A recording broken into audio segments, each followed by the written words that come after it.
Brad has taken game 1 from the Azorius control side. This is in the 3-1 bracket. And game 2, what a mess we have here. And it looks like the kind of mess that may favor the Azorius player.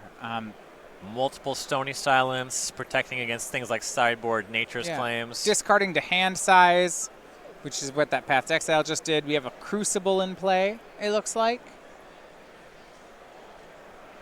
Yeah, what do we have? We have it's 2 Stony Silence and a Crucible of Worlds? Yeah, there's a lot of basic lands and no Tron for Jay Eaton here. Yeah, I feel like there's maybe a Field of Ruin or something going on. But what Jay does have is he does have World Breaker.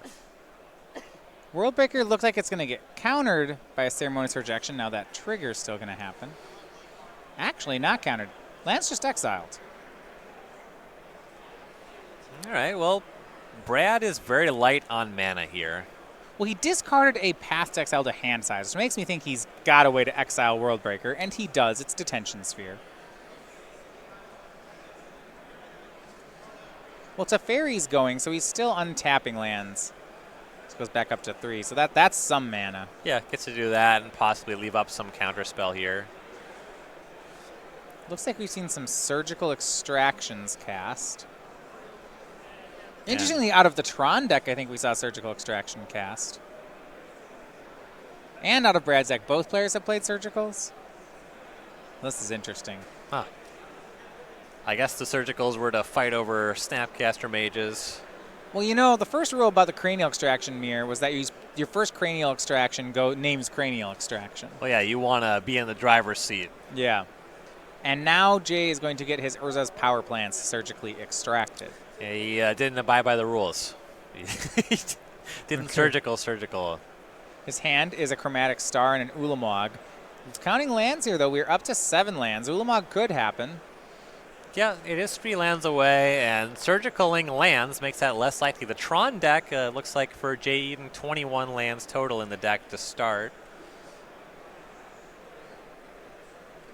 But Brad is planeswalkering out his opponent. He's fate sealing with Jace. Teferi continues to climb toward that emblem. Once you get those together, a Teferi emblem plus a Jace 0 is a pretty nice place to be. So you get to exile a lot of permanents real quick. So the win is represented on the board, and Jay's got to find a way out, but I don't think Jace will let him find a way out. No, that's not what Jace the Mind Sculptor is wont to do. Jay's going to get his mind sculpted here. And Brad with a fistful of cards. I'm pretty sure there's at least a Cryptic Command in the holdings. Be kind of surprising if there wasn't.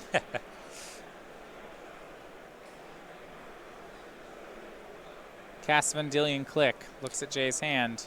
Uses some fancy stacking there with the Teferi trigger on the stack. Tap the lands for mana, untap them, and then get this click in. Another Ulamog drawn by Jay. He sees the emblem and sees the Jace and extends the hand. So Brad Bonin on Azorius control. Is going to pick up the win. So for Azorius, it's 1-1. Todd Stevens not able to get it done, but Brad is. Both players will be at 4-1. And we caught Jim Davis losing to Tron earlier in the tournament.